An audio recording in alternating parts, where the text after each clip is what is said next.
Welcome to Sudipta learning. Sudipta লার্নিংয়ে তোমাদের প্রত্যেকে স্বাগত। প্রিয় সপ্তম শ্রেণীর পরীক্ষার্থী বন্ধুরা, তোমাদের জন্য এই ভিডিওটিতে আমি আলোচনা করতে চলেছি সপ্তম শ্রেণীর প্রথম পর্যায়ক্রমিক মূল্যায়ন 2025, অর্থাৎ 2025 সালে ফার্স্ট ইউনিট টেস্ট। এই পরীক্ষার যে প্রশ্নপত্র, সেই প্রশ্নপত্র অর্থাৎ সপ্তম শ্রেণীর বাংলার বিষয়ের প্রশ্নপত্রটি সম্পূর্ণ আলোচনা করতে চলেছি। তাই তোমরা প্রত্যেকে ভিডিওটির প্রথম থেকে শেষ পর্যন্ত মন দিয়ে শুনতে থাকো।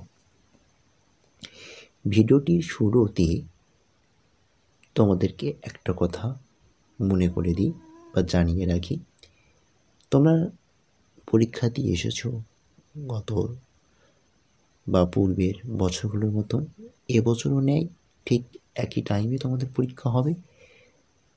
কিন্তু তোমরা পরীক্ষার যে ফুল মার্কস বা পূর্ণমান যেটা ছিল আগে, ক্লাস সপ্তম শ্রেণীর জন্য যেমন ছিল 15 নাম্বার, বা ক্লাস 6-এর প্রথম পর্যায়ক্রমিক মূল্যায়ন ছিল 15 নাম্বার, কিন্তু ক্লাস 1 থেকে 5 পর্যন্ত প্রথম পর্যায়ক্রমিক মূল্যায়ন ছিল কিন্তু 10 নাম্বার। সুতরাং সেক্ষেত্রে কিন্তু এবছর সেই নিয়মটা একটু চেঞ্জ হয়েছে, অর্থাৎ তোমাদের যে ফুল মার্কস বা পূর্ণমান এটাকে একটু চেঞ্জ করা হয়েছে। অর্থাৎ ক্লাস পিপি থেকে, পিপির কথা ছাড়ো, অর্থাৎ প্রাক প্রাথমিক বাদ দিয়ে ক্লাস 1 থেকে ক্লাস 5 পর্যন্ত প্রথম পর্যায়ক্রমিক মূল্যায়ন পরীক্ষার যে ফুল মার্কস বা পূর্ণমান হচ্ছে 20 নম্বর করে, এবং ক্লাস 6 থেকে ক্লাস 8 পর্যন্ত প্রথম পর্যায়ক্রমিক মূল্যায়ন, অর্থাৎ তোমাদেরও প্রথম পর্যায়ক্রমিক মূল্যায়নের প্রশ্নপত্রের যে ফুল মার্কস থাকছে 30 নম্বরে, এবং ক্লাস 9 এবং 10 প্রথম পর্যায়ক্রমিক মূল্যায়ন কিন্তু 40 নম্বরে। সুতরাং তোমাদের কি করতে হবে এবছর প্রত্যেকটি সাবজেক্টের মার্কস নাম্বার বেড়েছে। সুতরাং তোমাদের কিন্তু ক্লাসগুলো, প্রত্যেকটি ক্লাস তোমাদের মন দিয়ে শুনতে হবে এবং দেখতে হবে। সুতরাং তোমাদের যে পাঠ্য বইগুলো রয়েছে না, সেই পাঠ্য বইয়ের প্রত্যেকটা ভিডিও আমি তোমাদের এই যে সুদীপ্ত লার্নিং চ্যানেলে এক এক করে আপলোড করতে থাকবো। সুতরাং তোমরা সেই চ্যানেলটিকে সাবস্ক্রাইব করে রাখো, এবং চ্যানেলটিকে সাবস্ক্রাইব করে রাখলে সুবিধা কী না, তোমরা সেই ভিডিওগুলো তোমরা খুব সরাসরি এবং খুব তাড়াতাড়ি পেয়ে যাবে। সুতরাং তোমরা চ্যানেলটিকে সাবস্ক্রাইব করে পাশে থাকো। চলো এবার আমরা আলোচনা করি প্রথম পর্যায়ক্রমিক মূল্যায়ন 2025 ক্লাস সপ্তম শ্রেণীর বিষয় বাংলার, অর্থাৎ ক্লাস সপ্তম শ্রেণীর বাংলা বিষয়ে প্রথম পর্যায়ক্রমিক মূল্যায়ন 2025-এর একটি প্রশ্নপত্র নিয়ে আলোচনা করব। সুতরাং তোমরা এই প্রশ্নপত্রটি দেখতে থাকো। প্রশ্নটির সময় তোমাদের এবং পরীক্ষার ক্ষেত্রে টাইম পাবে বা সময় পাবে 1 ঘন্টা, এবং সেক্ষেত্রে তোমাদের ফুল মার্কস থাকছে এবছরের জন্য 30 নম্বর। দেখো, প্রথম দাগে অর্থাৎ 1-এর দাগে, অর্থাৎ প্রথম যে দাগ বা 1-এর দাগে বলা হয়েছে সঠিক উত্তরটি নির্বাচন করে লেখো। তাহলে সঠিক উত্তর নির্বাচন করো মানে এমসিকিউ, যেটা আমরা ইংরেজিতে বলি। কটি করতে হবে না 5টি করতে হবে, প্রতিটি সঠিক উত্তর নির্বাচন করার জন্য 1 নাম্বার করে। সুতরাং 5টি করতে হবে, তাই 1 গুণ 5 সমান সমান 5, বা 1 গুণ 5 সমান সমান 5, অর্থাৎ 5 নম্বর রয়েছে।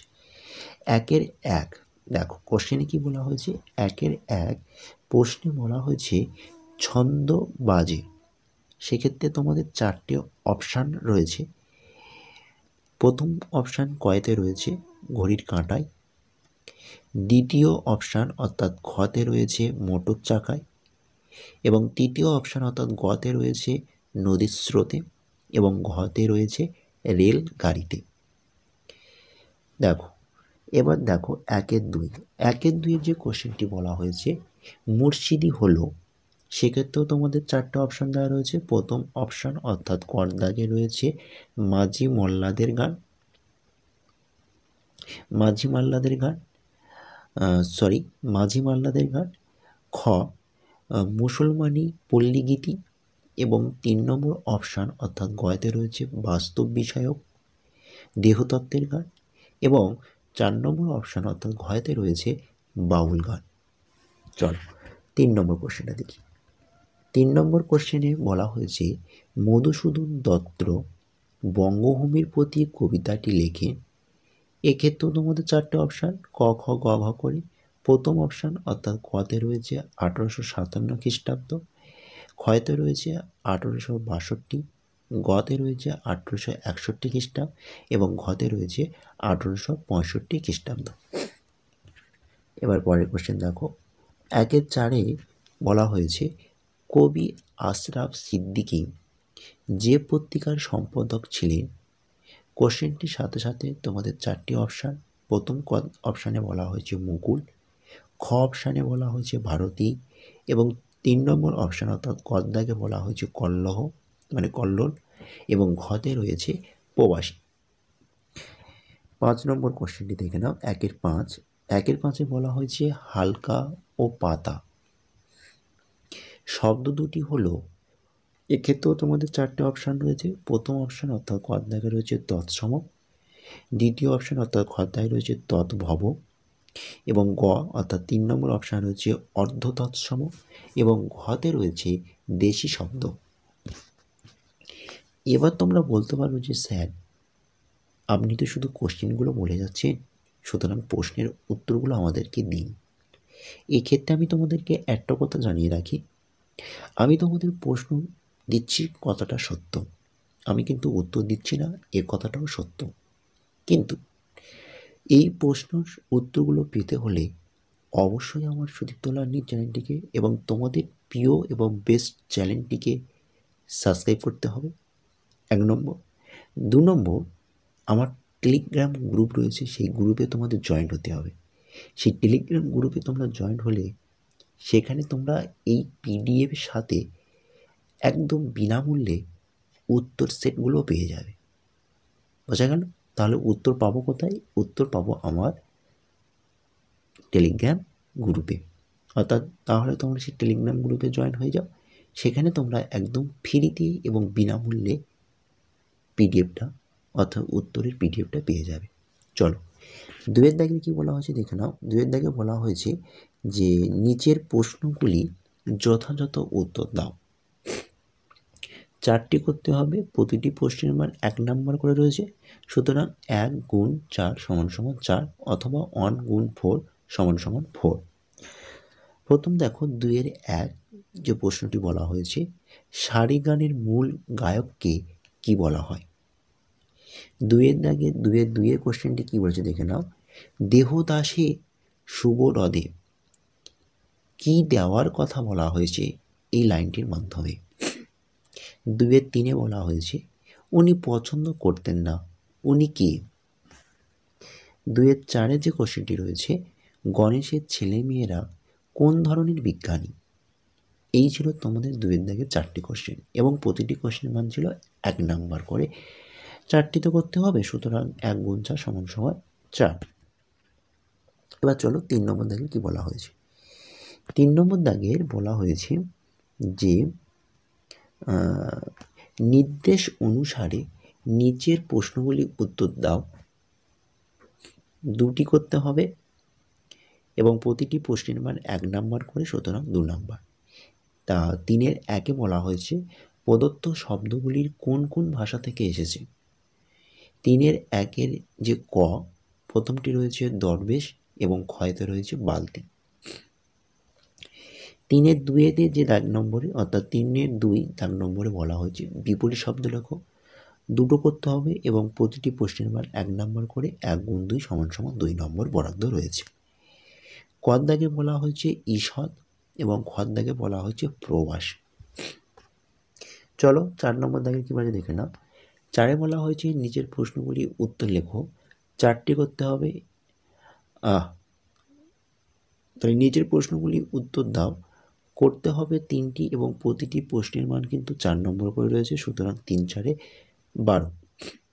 4-1 বলা হয়েছে আমি প্রথম শুরু করি। কার কি শুরু করার কথা বলা হয়েছে। বক্তার শুরু করার বিষয়টি সংক্ষেপে ব্যাখ্যা করো। কার কি শুরু করার কথা বলা হয়েছে, অর্থাৎ 1+1। এখানে তোমাদের একটু বানানটা ভুল রয়েছে, বস্তার লেখা হয়েছে, ওটা বক্তার হবে, সুতরাং কোশ্চেনটি একটু ভুল রয়েছে। বক্তা শুরু করার বিষয়টি সংক্ষেপে ব্যাখ্যা করো, এটি 2 নাম্বার, তাহলে মোট 4 নাম্বার। অথবা এর সঙ্গে আরেকটি কোশ্চেন তোমাদের রয়েছে, দেখতে পারো, তখন সে সভ্য সমাজ থেকে দূরে থাকার জন্য হিমালয়ে একটা গিরিগুহায় আশ্রয় নিল। কে কী কারণে হিমালয়ে গিরিগুহায় আশ্রয় নিল, সুতরাং কে কী অর্থাৎ 1+1। সেখান থেকে সে কি করলো, অর্থাৎ এই প্রশ্নটির জন্য 2 নম্বর, তাই মোট 4 নম্বর বরাদ্দ। 4-2 দেখো, 4-2 যে প্রশ্নটি বলা হয়েছে, 21 কবিতায় পাখি শব্দের ব্যবহার কতখানি সার্থক হয়েছে তা কবিতায় বিভিন্ন পঙ্ক্তির উদ্ধৃত করে আলোচনা করো। তাহলে কতখানি সার্থক হয়েছে এটা লেখার জন্য 1 নম্বর, এবং কবিতার বিভিন্ন পঙ্ক্তিটি উদ্ধৃত করে আলোচনা করলে 3 নম্বর, সুতরাং মোট 4 নম্বর। এবং 4-3 এবং শেষ কোশ্চেন যেটা রয়েছে, কালিয়ার বন কোথায়, এটি 2 নম্বর, এবং সেখানে কীভাবে যেতে হবে এটা 2 নম্বর, সুতরাং কালিয়ার বন কোথায় এবং কীভাবে যেতে হয় এই দুটো কোশ্চেন মিলে হচ্ছে মোট 4 নম্বর, সুতরাং 3টা করতে হবে, তো 4 নম্বর করে 3-4 12 নম্বর বরাদ্দ ছিল। 5 দেখো, বলা হয়েছে যে নিচের প্রশ্নগুলির উত্তর দাও, 5টি করতে হবে এবং প্রতিটি প্রশ্নের মান 1 নম্বর করে, 1 গুণ 5 = 5।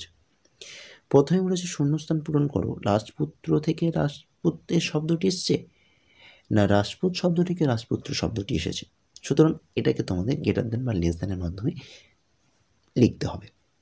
5-2 বলা হয়েছে মাছ শব্দটি বাংলায় কিভাবে এসেছে এটা লিখতে হবে। 5-3 বলা হয়েছে দ্রুত 2টি প্রাদেশিক শব্দের উদাহরণ দাও, এই কোশ্চেনটি তোমাদের করতে হবে।